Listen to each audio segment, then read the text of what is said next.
So a couple of thoughts today for you about the dental assistant and the role that the dental assistant plays in the dental office.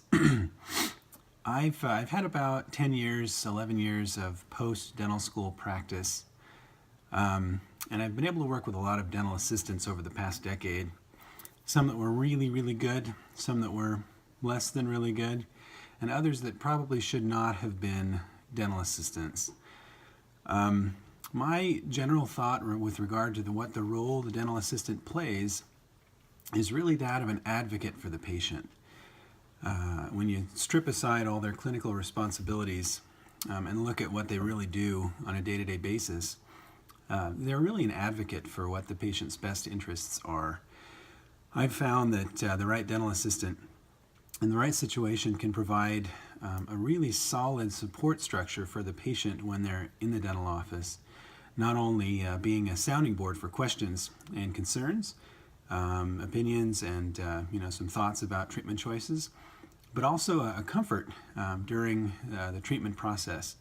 A lot of patients don't necessarily enjoy coming to the dentist, and a dental assistant can do a whole lot to help assuage some of those fears and concerns, help to calm and soothe the patient. But let's go back to this role of patient advocate.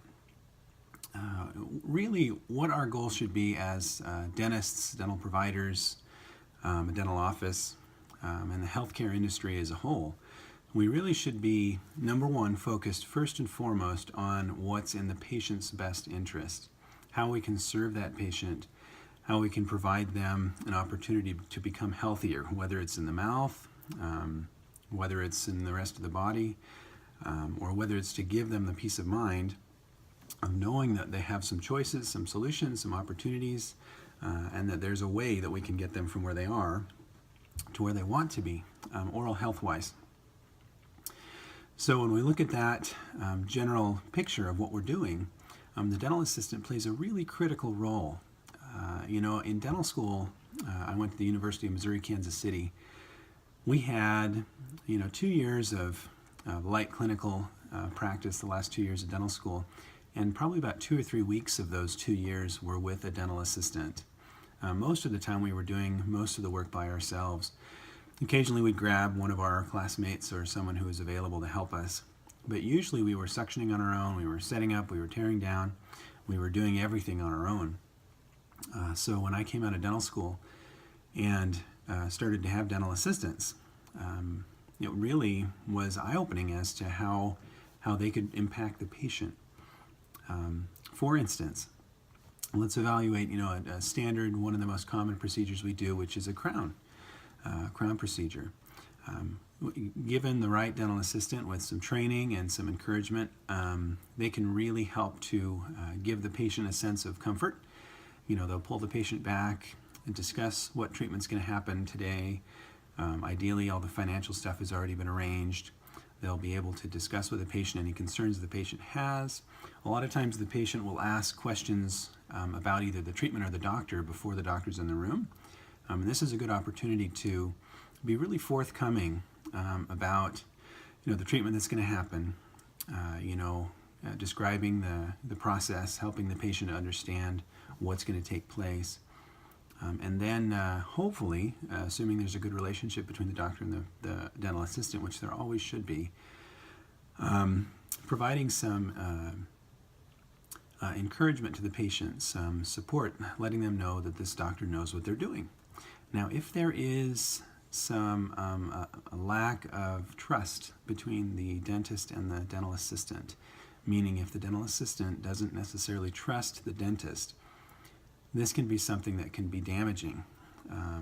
This interaction with the patient and the assistant, can be very, very damaging, because patients, like most people, can read dishonesty. They can read deceptiveness. So we have to be very authentic with the patients, specifically the dental assistant.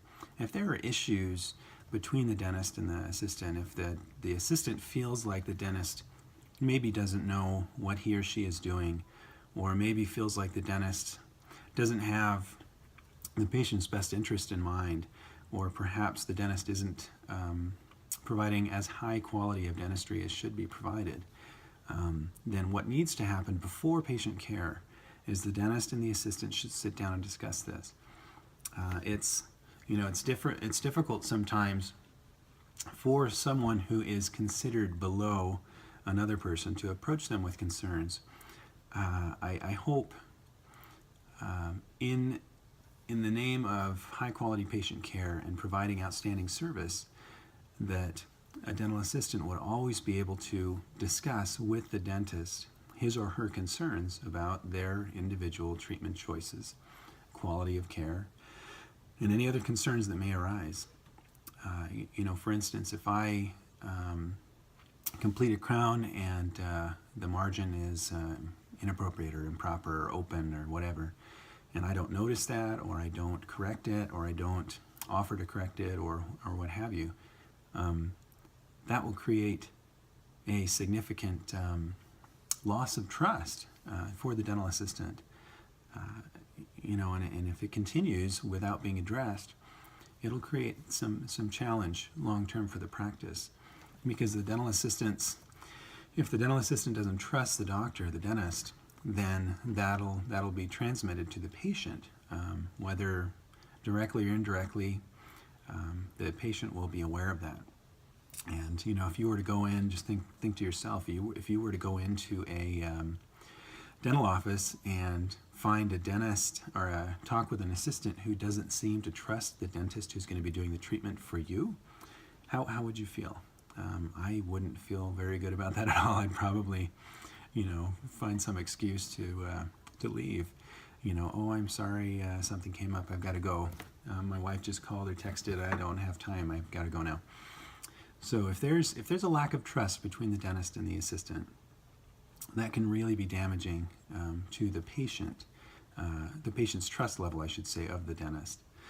So let's go back to that crown procedure. The assistant pulls the patient back, talks through the procedure, ideally takes the vitals, makes sure that the financial arrangements all taken place, and then the dentist will come in, ideally do a double check, a reevaluation, make sure that what is on the treatment plan is what should be happening. Double check with the patient, make sure they understand the process. Personally, I like to reevaluate the x-rays, do another evaluation of the tooth, just to prevent from accidentally or inadvertently starting on the wrong tooth or doing something that is incorrect. At that point, the anesthetic is usually administered and the dentist leaves. So here's another opportunity for the dental assistant to spend some time, if it's okay and there's not anything else going on, but to spend some time with the patient, helping them to understand, calming, soothing their concerns if they have any, and providing some advocacy for that patient. It's important to note at this point also that, if the assistant has concerns about what treatment is happening, that he or she should, again, discuss this with the dentist. But it should always be discussed away from the patient, in hopes of avoiding a loss of any type of confidence or trust in that dentist or the dental assistant. We always want to avoid, not confrontation, but anything that may be construed as a difficult conversation. We want to make sure that takes place away from patient treatment areas. The reason for that is, if I were to approach my colleague and say, let's look at this crown, I have no idea why you did this crown this way, or I don't think you needed to do this crown, or the way it was cemented, or the design, or whatever. If I were to pick this apart where patients could hear, or in front of a patient, heaven forbid, how would that patient feel? Immediately the patient's going to start thinking, was this my crown that he did last week, or is this something that I need to be worried about happening to me in the future? So it's real critical that any of these discussions take place outside of patient care. So let's take that a step further, and then we'll come back to our crown procedure. If we look at during a procedure, if, for instance, I have completed the crown preparation, or I think I've completed the crown preparation, and I'm doing an evaluation, and let's say we're working on the lower right, I'm right-handed, so I can see the buccal side of tooth number 30 very, very well. But I have to use the mirror to evaluate the lingual. And let's say, as I'm evaluating, I miss the fact that there's either a piece of old filling or something wrong with the preparation. What would the dental assistant do in this situation if he or she was aware there's something wrong, this isn't done, this isn't ready?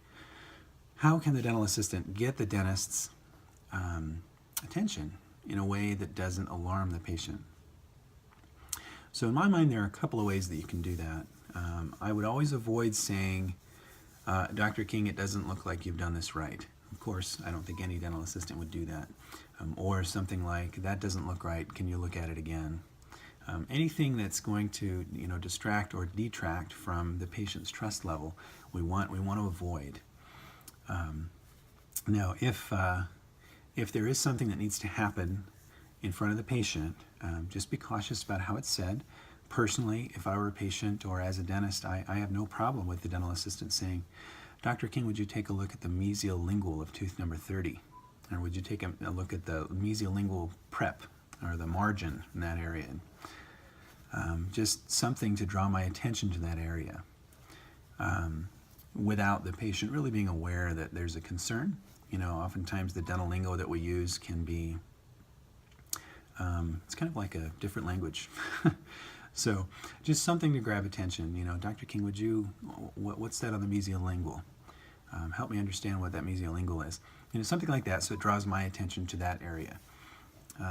The goal, again, is to not lower the trust level for the patient and to not detract from, hopefully, a positive experience that's taking place, as positive as drilling a tooth down for a crown can be.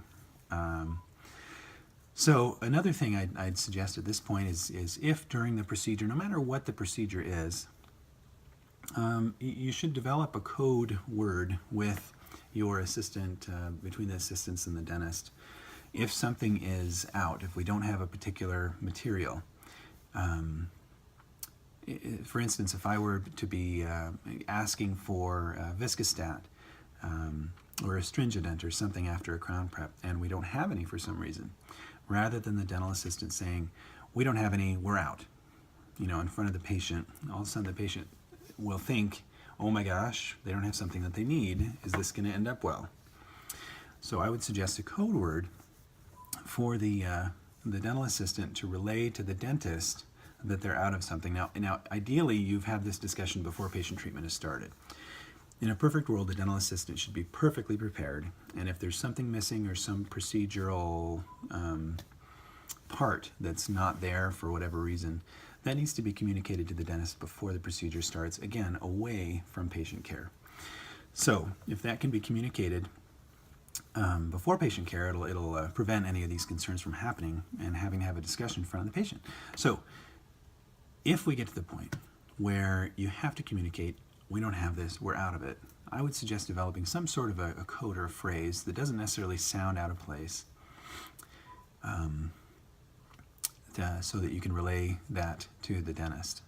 For instance, if I ask for that Viscostat and there isn't any, a simple gesture could be that the hygienist or the assistant turning their head to the side or looking one direction and waiting. Or you could use a phrase like, would Astringent work? Or here's the Astringent. If I ask for Viscostat, say, can I have the Viscostat? And the assistant said, here's the Astringent. Or perhaps handing an instrument instead of the material that's needed, just so the dentist is aware that that we don't have any of that. Now, it's not a big deal necessarily if you say we don't have any of this, but it is one way that we can lose trust with our patients. And it may not affect the procedure at all whatsoever. However, I would suggest doing your best to communicate those concerns before patient treatment, away from the patient care areas. All right, so let's go through this patient advocate treatment one more time. We'll just conclude it, I guess.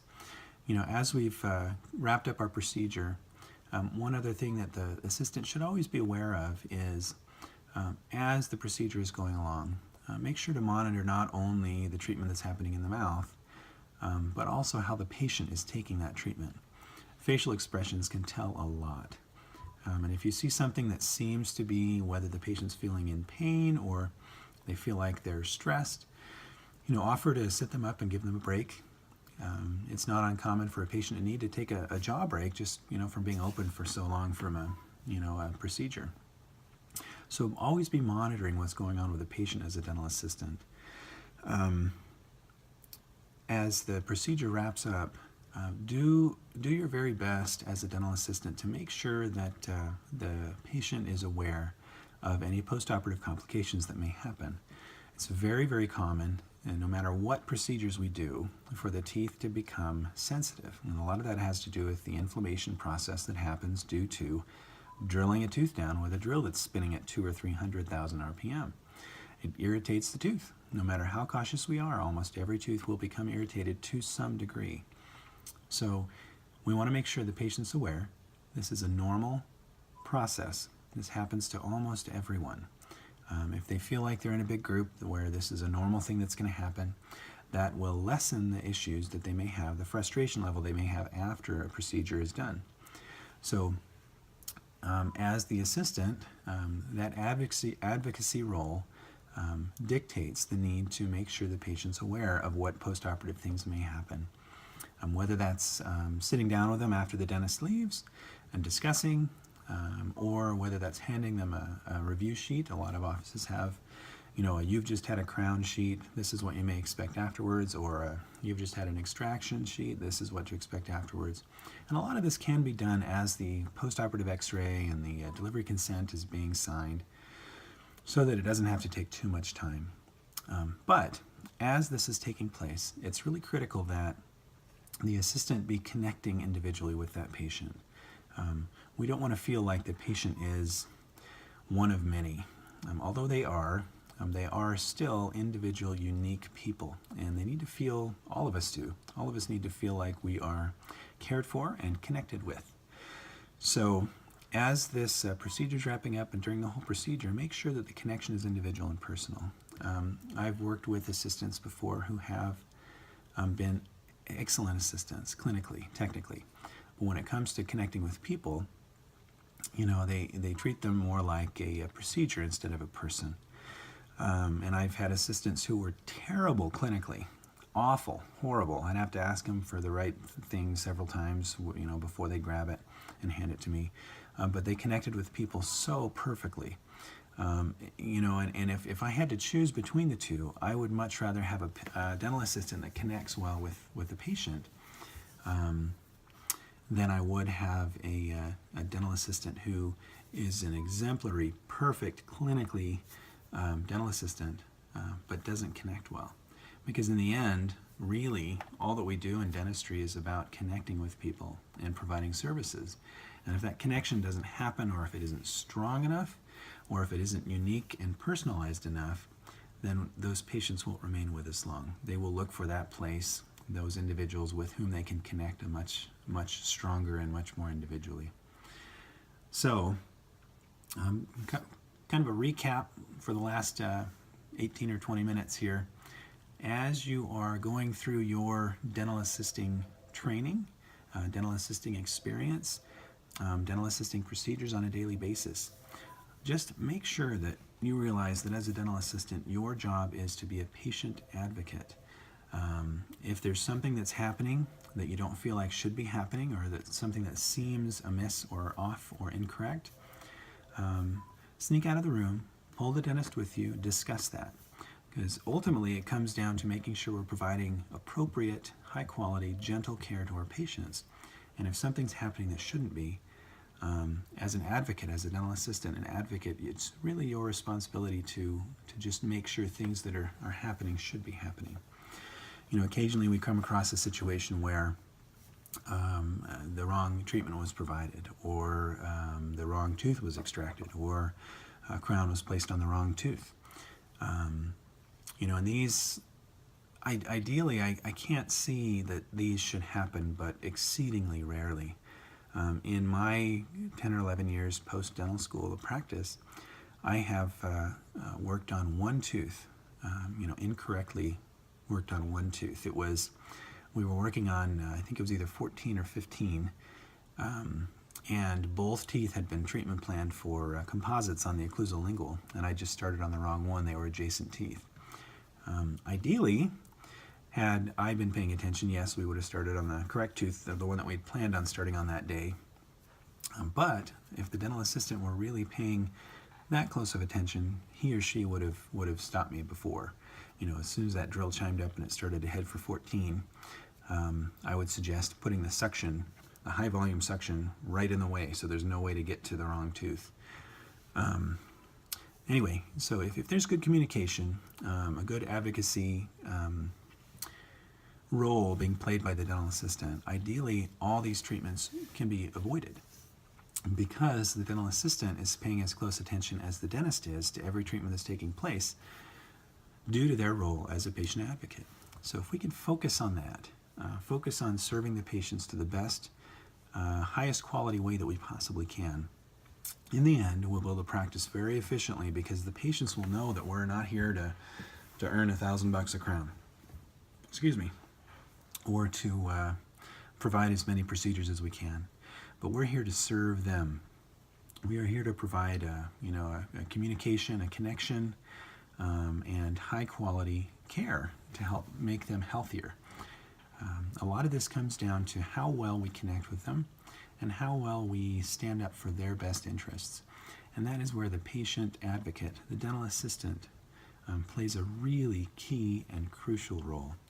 So I would counsel you, as you're going through your dental assisting daily life or your training or what have you, that you remember that as a dental assistant, your primary focus should be looking out for the patient's best interest, whether that's ensuring that your instruments are totally sterilized, the room is completely perfectly disinfected and wiped down and reset up, or whether that's ensuring that the patient treatment that's happening is the highest quality, or whether that's making sure that during the course of treatment you're totally set up and ready to go, so that the time the patient spends in the chair for their care is reduced, because you don't have to get up and grab extra instruments.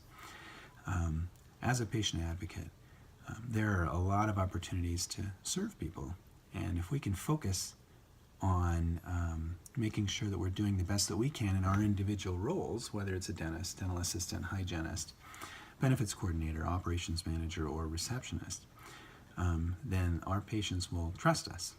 We'll develop close relationships with them professionally, and be able to provide them, their friends, their family, and their coworkers with high quality, ongoing treatment. And that's all I've got for today. Thanks.